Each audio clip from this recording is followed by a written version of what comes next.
Tay, kamusta ka na nga ba? Hindi ako naman. Kaunting tiis-tiis lang. Siyempre, ganun talaga ang buhay. Pag dumadating ang kapalaran, tanggapin ang tanggapin. Salamat po sa inyo. Meron kayo pagmamalasakit sa amin. Salamat po. Salamat po sa inyong paalaala. Guys, di na po naiwasin ni tatay yung emotions niya sa lahat ng bagay. But, yeah, di ba ganun naman talaga, kailangan mo ilabas.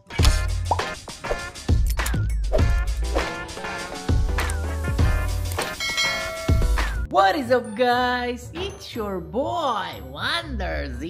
And it's your girl, Walati Valencia Ignacio. And today, Today, para naman tayong diagap niya.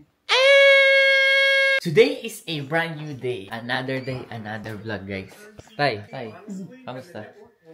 Ito, napakasakit. Wala bang pagbabago? Masakit talaga. Pahinga mo lang yan, tay. Pagka nga nakahiga rin, hindi siya masakit. Pagka ako gumagalaw, siya masakit. Gamitin mo ng gamitin pa para na-exercise yung baga mo. Ngayong araw, mga kaibigan, ay tuloy ang buhay natin. No matter what, tuloy ang buhay. Right, Amelie? Say yes! Kasama na naman ulit natin si Amelie, mga kaibigan. Say hi to the vlog! Hi, kanwari kay si Nastya. Tignan niyo yung damit ni nanay, guys. Oh. It's your girl, Walhati Valencia Ignacio. Kagaya nga ng sinabi ko, guys, tuloy ang buhay no matter what. Ano na kahit may marami tayong pinagdadaanan sa mundong ibabaw, tuloy lang ang buhay, panatilihing nakangiti. Dahil kami ang magsisilbing good vibes nyo everyday. Kasi every other day ako nag-upload. Binablog lang namin everyday para meron kayong napapanood. You know what I'm saying, Nay? Kasi you guys are part of the family nga, kaya gusto kong magkaroon tayo ng connection ba? Kumbaga parang connection sa isa't isa. Kumbaga karelasyon namin kayo, kadugo namin kayo. Naisang ka na naman pupunta na. Ay, ako'y maliligo at ako'y nagprito ay amoy pritos ako. Nay, huwag ka nang maligo. Si Tia nga, isang buwan hindi naliligo eh. Ay, ako, ayaw nang gaan. Baka nga umaga tapoy naliligo sa init sa Pilipinas. Mag-iingat ka, Nay, at madulas dito sa inyong ano. Nasaan yung upuan? Kailangan natin ng upuan. Guys, i-ready lang natin yung paliliguan ni nanay. Ay, naku. Ako'y maliligo. Ako'y nagprito. Ako'y amoy prito. Ako'y ayaw pa paliguin. Mamaya na raw. Abay, ako'y nangangamoy. Yung aking ibibihis na rabbit ay aking ihahanrana. At ako'y amoy prito talaga. Oh, hello there mga kaibigan. Ang putahe po natin ngayon ay gagawa tayo ng burger steak dahil matagal-tagal na akong hindi nakakagawa ng burger steak and mataas yung calorie intake ko ngayon, nasa 2,500. So, pwede tayong mag-up ng calories basta as long as pasok lang sa macros mo. Burger steak yung naisipan kong lutuin dahil high protein. Pagka nilagyan mo ng gravy, tataas yung calories niya. Pero gagawa tayo ng low calorie. Ang nagpapatas kasi doon yung mga butter tsaka yung flour. Pero ito, may nakita ko sa ref, 50 calories lang. So, ito yung gagamitin natin pag magagawa tayo ng gravy. So, meron tayo ditong ground beef, mga kaibigan. Meron tayo ditong 2 ground beef. Nabili ko lang ito sa Costco. Ang ground beef na ito ay 89 lean, tapos yung fat niya nasa 11%. Pang. Ayan, 2 na, guys. Ang gagawin lang natin dito, mga kaibigan, lalagyan lang natin ng salt and pepper tsaka 2 itlog. Goods na yun. 1 itlog, 2 itlog. Ayan. Ayun na, goods na yan. Tapos lagyan lang natin ng alat ng konti. Black pepper. Damihan natin ng black pepper. Ayan. Basically, ito lang yung mga nilagay ko. Wala nang kahit ano. Magkakaroon kasi tayo dito ng sauce, mga kaibigan. Durug-durugin lang natin. Magsama-samahin lang natin yung sangkap. Kapag sama-sama na natin lahat, pwede na natin siyang gawing patty, guys. Kuha lang tayo ng ganito. Bilog-bilugin lang natin siya. Ayan na, mga kaibigan. Once na naganto na natin, pwede na natin siyang iluto, okay? Medyo mapapagalitan tayo ng mami ko kasi medyo maamoy itong ground beef na to sa loob ng bahay, kaya maamoy niya. Pero, nagluto si nanay ng isda kanina. Kaya amoy isda yung bahay namin. Kaya pwede tayong magluto. So, instead na ground beef yung maamoy ni mami, yung isda yung maamoy niya. So, hindi tayo papagalitan. Si nanay yung papagalitan. Ayan. Mindset ba? Basic na basic lang yung gagawin natin, mga kaibigan. Siyempre, dahil healthy tayo, 0 calorie. Once na mainit na, pwede na natin ilagay yung patty natin. I-flat lang natin, guys. Tapos ilagay na natin. Yan. Siguro okay na muna yung 4, tapos baliktarin na lang natin. Tingnan nyo, guys, lumiit yung patty, di ba? Umiimpis kasi talaga siya. Ganyan lang. Simple lang. Kung namimiss mo yung Jollibee style burger steak, ganito lang yung gawin mo. Kita nyo ba yan mga kaibigan? Ayan na ang ating niluto. Burger steak. Lahat ng pagkain guys, merong alternatives yan. Lahat ng mga kinakain natin. Kaya naman yung mairaos yung lasa na hinahanap natin. Pero goods na yung gantong lasa para sa akin. Nasa sa atin naman yan kung paano naman natin kakainin yun. Diba? Kung paano natin tatanggapin yung pagkain sa katawan natin. Para naman sa ating gravy, meron tayo ditong butter. Ayan, yung low calorie. Natimbang ko na to, 28 grams, 100 calories. Ilagay lang natin dito. Hintayin lang natin mag-melt mga kaibigan. Siyempre, gagamit din tayo ng mushrooms guys. Ayan. 30 calories lang isang kanya na. Ayan, oh. Ayan, oh. So, kung pinagsama-sama natin ito lahat, 100 plus 160 pa lang, oh. Hintayin lang natin mag-melt, tas medyo matusta-tusta to ng konti. I mean, uminit lang ba? Hindi naman natin kailangan tustahin, basta uminit lang. Pag nagsama-sama na lahat guys, flour, konti lang. Hintayin lang natin magsama-sama lahat. Pag medyo nagsama-sama na sila, tapos pwede na natin lagyan ng tubig. Konti-konti lang para hindi mabigla. Simple lang mga kaibigan gumawa ng gravy. Napadami lang talaga yung mushrooms natin. Yan. Siyempre, lagyan natin ng Knorr cubes yan guys. Para may konting lasa. Konting lasa lang ba? Kuha na natin ang texture guys. Talagang masarap na to. Pero hindi pa tayo natatapos dyan kasi kailangan pa natin ng kulay. Medyo maputi-puti pa yung ating gravy. Kaunting pampakulay guys. Toyo. Oops. Oh, diba? Ganyan lang guys. Simple lang. Low calorie gravy. Ayan, guys, I think pwede na to. Tignan nyo naman yung texture niya. Oh, gravy na siya. Ngayon, samahan nyo ako sa first meal ko. Ako nagluluto, sila nanay. Tignan nyo guys, kumakain na sila. Late naman na kasi ang oras, 1:00.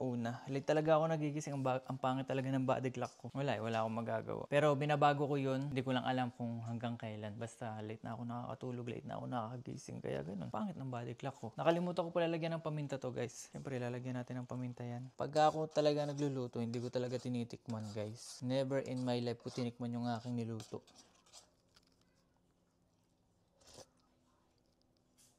Ay, hindi pa pala napatay ito. Ito yung niluto natin guys. Ayan, magpe-plating na tayo. So, ang gagawin ko lang guys, 150 grams ng kanin. Dahil pupunta tayo ng gym. Pang. Yan, 150 grams. Tapos, 1, 2, 3. Oh, 150 din, no? Siyempre, kulang pa yan guys. Kailangan natin ng cauli rice. Ayan. Lagyan natin ng mga 100 din. 100. So far, ito, meron na tayong 470 calories. Ayan. Dami nito guys, oh. Sino mag-aakala? Tapos, dadagdagan lang natin ng gravy. Ultimate burger steak nga, di ba? Yan, no?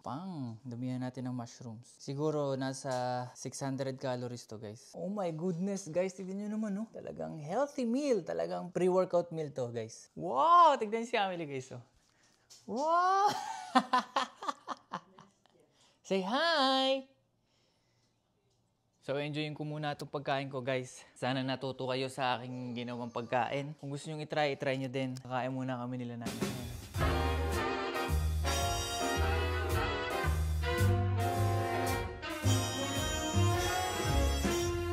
The gentle April rain that stained the window panes last night.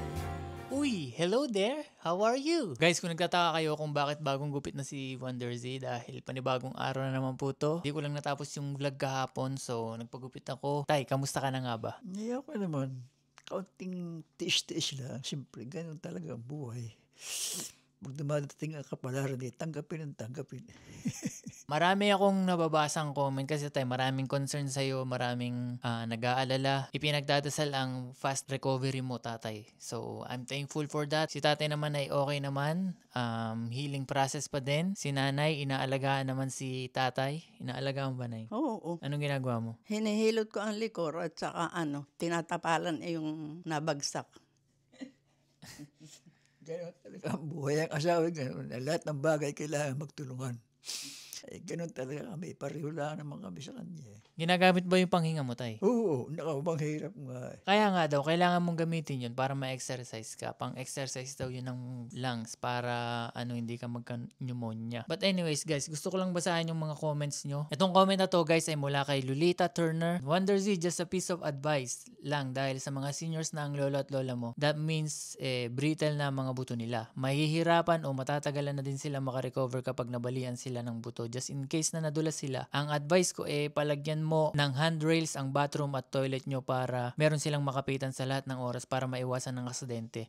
Malaking tulong at very important ang handrails sa bathroom and toilet kapag mayroon tayong kasama sa bahay ng mga seniors. Concern lang naman ako sa grandparents mo lalo nang makita ko si lolo na nahihirapan sa kanyang condition because of his broken ribs. Pasensya na kayo kung nag-a-advise ako sa inyo. You guys don't have to say sorry po dahil na-appreciate po namin yun. Lalo na concern kayo sa nangyari kay tatay and we're still thankful na may mga ganitong tao. Yeah, sobrang thankful po kami sa inyo. Ang hiling lang po namin ay pagdasal, fast recovery ni tatay. So, I'm still gonna work on that sa handrails. Nababasa ko po yung mga comments nyo. Galing naman po kay Jovi De Jesus. Get well soon po tatay para po safety. Lagyan po ng non-slip bathtub mat. Thank you so much po. Tay, marami concern sa yan.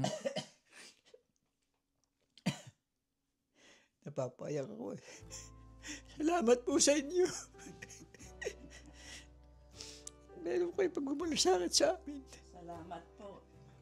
Salamat po sa inyong paalaala. Guys, di na po naiwasin ni tatay yung emotions niya sa lahat ng bagay. Yeah, di ba? Ganun naman talaga. Kailangan mo ilabas. Para naman kay Sally Alido. Feel better soon po tatay. Doble ingat po pati si nanay kahit saan hindi lang po sa CR. God bless you and the whole family. Thank you so much po. Ingat po lagi nanay and tatay. We love you always watching from Kuwait. Tatay, pagaling ka po at kasama kita sa prayers ko at lagi po mag-iingat. Get well soon po tatay. Ingat po kayo family and God bless. Praying for your healing tatay. Pagaling ka po agad tatay at mag-ingat ng mabuti sa pagkilos. Nababasa po namin yung mga comments nyo. Maraming salamat po and I will keep you guys updated sa kondisyon ni tatay and healing naman po si tatay. Talagang nagkaroon lang ng insidenteng ganun. We're still thankful na nandiyan kayo para suportahan ang Wondersy family. So maraming salamat po. Thank you so much tay. Baka meron ka masasabi sa kanila. Hindi ako makapag-alap. Iyak ako. Oh, si nanay na lang. Salamat po sa inyong Salamat po sa inyo talaga. At napakalaki ng pagmamalasakit niyo sa amin. Salamat po. Salamat po sa inyong paalaala sa amin at kami po'y natutuwa sa inyong pagmamahal sa amin. Salamat po. So guys, hanggang dito na lang yung vlog. Maraming salamat po ulit. Walang sawang pasasalamat. Patuloy nyo lang suportahan at panoorin ang Wonders Vlogs. Lastly, hiling ko lang na ipag-pray nyo si tatay sa kanyang fast recovery. So hanggang dito na lang mga kaibigan. Maraming salamat po. We'll see you guys tomorrow.